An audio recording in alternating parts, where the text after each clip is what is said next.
Sobat Ilmiah, kembali lagi di podcast Bincang Asik UPM KIPM bersama saya, Atinda Fatimah Zahra, dan kali ini kita ditemani tamu spesial yaitu Ketua Umum UKM KIPM periode 2024-2025. Halo Kak Amel, selamat datang di podcast UKM KIPM. Halo, Apa kabarnya Kak hari ini? Alhamdulillah baik ya. Alhamdulillah baik ya Kak. Seperti kata pepatah, tak kenal maka tak sayang. Bolehlah Kak Amel memperkenalkan diri agar sobat ini yang makin kenal. Sebelumnya perkenalkan, saya Mas Ayu Amalia Yulianti. Di periode UKM KPM ini saya menjabat sebagai Ketua Umum. Saya berasal dari Prodi Pendidikan Matematika dan saya berasal dari Pemalang. Wah, terlihat sangat bersemangat sekali ya Kak. Saya jadi udah nggak sabar karena nanti akan ada banyak cerita yang menarik dari narasumber kita hari ini. Nah, pada kesempatan kali ini kita akan sharing dan cerita untuk lebih mengenal lagi UKM KIPM. Tanpa berlama-lama lagi, kita tanyakan saja ke Kak Amel, apa itu UKM KIPM? Ya, jadi UKM KPM adalah salah satu UKM unit kegiatan mahasiswa yang ada di Universitas Negeri Semarang yang bergerak di bidang penalaran, penulisan dan juga pengabdian masyarakat. UKM KPM ini merupakan salah satu UKM yang memang bergerak di bidang ilmiah. Kemudian UKM ini tuh sudah berdiri sejak 2004. Nah, di dalam KIPM itu kan ada divisi dan departemen ya Kak. Boleh dijelasin divisi dari departemen itu profilnya apa saja? Jadi di UKM KPM ini terdiri dari 2 divisi dan 3 departemen yang ditanggung jawab oleh PH Inti yang terdiri dari pertama itu ketua umum, ada sekretaris dan bendahara umum juga. Di divisi itu memiliki kayak rumah tangganya sendiri, jadi ada sekretaris dan bendahara divisinya juga. Kemudian untuk di departemen itu hanya ketua departemen dan juga sekretaris departemen gitu. Ada 2 divisi dan 3 departemen. Divisi yang pertama itu ada diklat, kemudian ada P3M. Diklat adalah pendidikan dan pelatihan, kemudian ada divisi P3M, penelitian, prestasi dan juga pengabdian masyarakat. Kemudian ada departemen PP yaitu pengembangan potensi, ada departemen JK jaringan eksternal dan kaderisasi, kemudian yang terakhir ada departemen SPI sarana informasi dan publikasi. Untuk proker dari tiap departemen dan divisi itu contohnya apa saja Kak? Kalau di diklat ini itu kan tadi namanya pendidikan dan pelatihan. Jadi itu terkhusus buat yang pelatihan. Di situ ada proker sekolah kementerian. Yang sekolah kementerian itu terdiri dari 3 proker lagi. Jadi ada strata 1, strata 2, dan strata 3. Kemudian kalau yang di P3M karena fokusnya ke prestasi, jadi di situ tuh ada proker kompetisi. Kita mengadakan kompetisi yaitu namanya Krisna. Dan kebetulan tahun ini kita sudah mencapai ke Krisna ke-7. Itu merupakan event tahunan dan proker unggulan dari KIPM.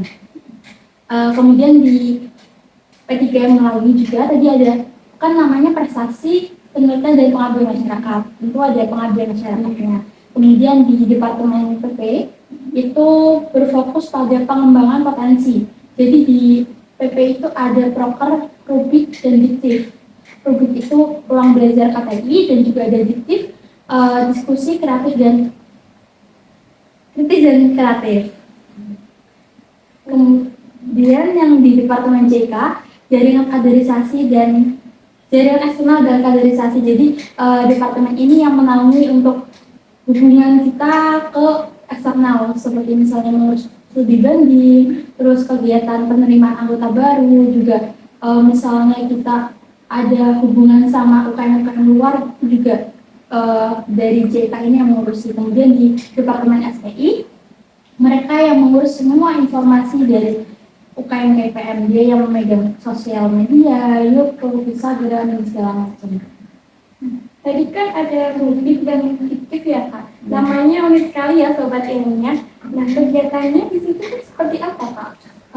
Kalau rubrik sendiri itu kita belajar KTI mulai dari bab 1 hingga bab 5. Jadi setiap pertemuannya kita membahas bab 1, bab 2, bab 3, bab 4, dan bab 5 yang dibimbing dan dimentori langsung oleh MPO kita yang sangat pintar-pintar dan berprestasi ya pastinya dan berpengalaman. Jadi di situ kita mewadahi buat bukan hanya pengurus saja tetapi untuk mahasiswa umum yang ingin bergabung di Rubiktif juga bisa.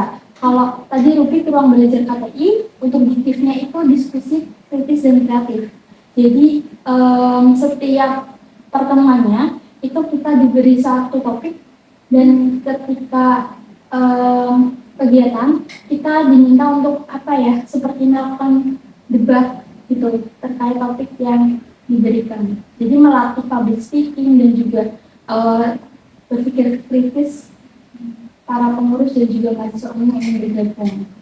Untuk itu dan Rubik itu apa ada luarannya nanti Kak? Ada. Untuk Rubik sendiri kan tadi luarannya KTI dari bab 1 sampai bab 5 yang akan kita ikutkan lomba. Entah lomba dari luar UKM kita ataupun di dalam UKM kita. Kemudian kalau di luaran dari Diktif itu sebuah artikel populer yang kita upload di blog KMKIPM.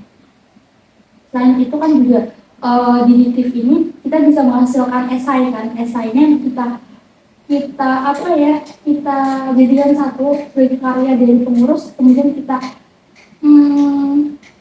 jadikan buku ISBN gitu. Makan mulut ya Kak, buku ISBN.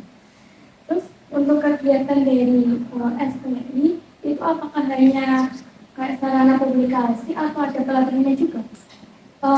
Untuk SPI kita juga ada pelatihannya, jadi ada pelatihan PIK. Selain dari pelatihan itu juga kita ada podcast, ada pembuatan buletin. Benar banget ya. Jadi di SPI ini bukan hanya sekedar mengedit, mengupload, tetapi mereka juga belajar untuk apa ya mengembangkan ilmu teknologinya, terus juga membuat podcast ini salah satunya ini juga salah satu proker dari SPI ya. Kegiatan UKM beragam banget ya Kak. Masya Allah. Berapa? 39 agenda dan 6 program kerja. Nah, setiap kegiatan itu apakah hanya anggota UKM KIPM yang boleh ikut atau dari luar juga boleh? Ada beberapa yang emang agenda dan proker ini kita apa ya laksanakan dan sasarannya itu untuk mahasiswa umum juga. Jadi nggak hanya dari pengurus, tetapi juga mahasiswa luar bisa ikut belajar di UKM KIPM ini. Gitu. Menarik sekali. Kalau begitu, misalnya ada mahasiswa yang tertarik untuk belajar bergabung menjadi anggota UKM KIPM, apakah ada persyaratan khusus? Misalnya harus pintar gitu Pak menulis? Tidak. Jadi di sini di UKM KIPM itu sangat terbuka untuk semua kalangan, untuk semua mahasiswa. Jangan merasa minder, aku nggak bisa menulis, jadi kayaknya nggak cocok deh aku di KIPM. Padahal tuh nggak. Boleh cerita? Jadi sebenarnya itu dulu ya, aku tuh nggak suka di keilmiahan. Aku selalu menganggap diriku tuh nggak bisa. Aku tuh nggak suka, tuh bisa. Jadi dari SMA pun aku selalu menghindari yang berbau ilmiah. Tapi ketika kuliah ini, kayak aku rasa keilmiahan tuh apa ya? Ya mau nggak mau kita pasti akan menjalani skripsi dan itu sangat dibutuhkan di kantor. Nah dari situ yang awalnya aku nggak suka, aku awalnya maksain dan kayak beda deh aku join KIPM aja karena aku juga saat itu bingung mau join UKM apa kan. Karena aku mikir di kepengurusan ini ya aku emang butuh, aku harus belajar, mau nggak mau aku harus belajar. Intinya aku dengan tekadku udah aku masuk KIPM dan ternyata emang benar benefitnya tuh besar banget yang emang mau merubah diriku yang dulunya nggak suka sekarang bisa. Oke, aku suka, aku bisa dan aku berkembang. Aku siap untuk skripsi, aku siap untuk mengikuti lomba-lomba dan sekali ikut lomba itu pasti bakal ketagihan. Betul? Betul, benar. Karena asik gitu ya. Iya, benar kayak wah ternyata aku bisa gitu. Bangga banget sih sama diri sendiri. Benar. Boleh disebutkan Kak, kayak benefitnya apa aja gitu tadi? Oke, benefitnya yang pasti kita belajar tentang KTI, nggak cuma KTI aja, kita kita bisa belajar tentang public speaking, cara berorganisasi, dan juga macam-macam lah. Pokoknya emang berhubungan sama kepengurusan sama keorganisasian. Selain itu, di kan kegiatan IPM banyak ya, dan semua kegiatannya pasti mendapatkan sertifikat. Dengan di UGDIS ini kan juga emang membutuhkan poin keaktifan kan, apalagi kalau kamu pengen jadi mahasiswa terbaik, pasti itu dibutuhkan banget nih sertifikat yang banyak. Nah di KIPM ini satu periode aja hampir bisa 500 atau pokoknya banyak banget deh. Aku sampai sekarang aja udah sekitar 2000. Jadi udah langsung bisa memenuhi gitu ya. Dan rata-rata nih dari alumni KIPM itu mereka pasti jadi mahasiswa terbaik. Nah itu salah satu banget sih bergabung di KIPM ya kayak. Satu lagi, jodoh bila beruntung. Wah ternyata manfaatnya banyak banget ya. Jadi jelas nih nggak rugi kalau gabung dengan UKM KIPM. Tapi ini Kak, karena KIPM itu kan kayak identik dengan kepenulisan ya. Kadang orang mikir itu anak KIPM pasti serius banget gitu. Memang bener gak sih Kak itu? Itu adalah statement yang benar. Maksudnya kayak apa ya, pemikiran yang orang-orang lihat tuh pasti selalu langsung mikir kayak gitu. Kayak, ih KIPM fokus banget ya, semangat banget. Padahal enggak sama sekali. Aku masuk KIPM, dia tuh awalnya aku pikir bakal yang seserius itu gitu loh. Tapi ternyata ketika kita masuk, enggak juga kok. Mungkin balik lagi ya ke orang-orangnya, tapi selama aku di KIPM, malah aku ngerasa di sini tuh aku bisa jadi diriku sendiri, aku bisa dapat keluarga yang emang bikin aku nyaman, saling tolong menolong, dan ya itu tadi kalau misalnya rapat atau kegiatan pun kita nggak sespaman itu, gitu. Kita masih bisa seru-seruan kok, bisa kayak di makrab, terus ada di PAB itu juga kita seru-seruan. Jadi nggak melulu yang serius banget ya Kak. Kita kalau misalnya emang ada yang main atau mau apa ya ayo gitu, nggak yang harus spaman. Wah, tak terasa waktu cepat sekali ya. Satu lagi nih Kak, pertanyaan yang terakhir sebagai penutup. Sebagai Ketua Umum UKM KIPM, pastinya ada harapan besar untuk masa depan UKM KIPM ya Kak ya. Nah, bisa disampaikan apa harapannya untuk UKM KIPM ke depannya? Oke. Yang pasti aku berharap UKM KIPM ini selalu jaya, sukses selalu, semakin berkembang dan semakin menciptakan kader-kader orang-orang yang emang berprestasi dan berkarya. Aku pengen KIPM ini juga bisa menciptakan orang-orang yang dulunya emang gak suka kepenulisan, dia merasa gak bisa. Nah setelah masuk KIPM ini bisa, oh iya aku menemukan rasa suka itu ke ilmunya.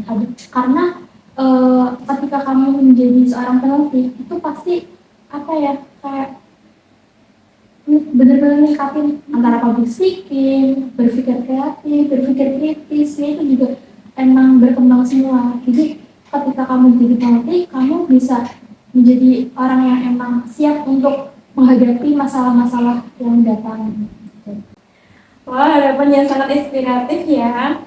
Semoga harapan itu dapat tercapai dan semoga UKM KIPM kedepannya semakin jaya.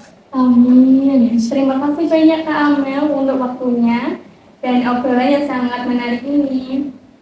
Jangan lupa untuk bergabung di UKM KIPM Universitas PGRI Semarang. Dan jangan lupa Badan Festival Nasional Krisna 7 yang akan dilaksanakan pada 12 Oktober 2025. Terima kasih untuk teman-teman yang sudah menyaksikan podcast kali ini.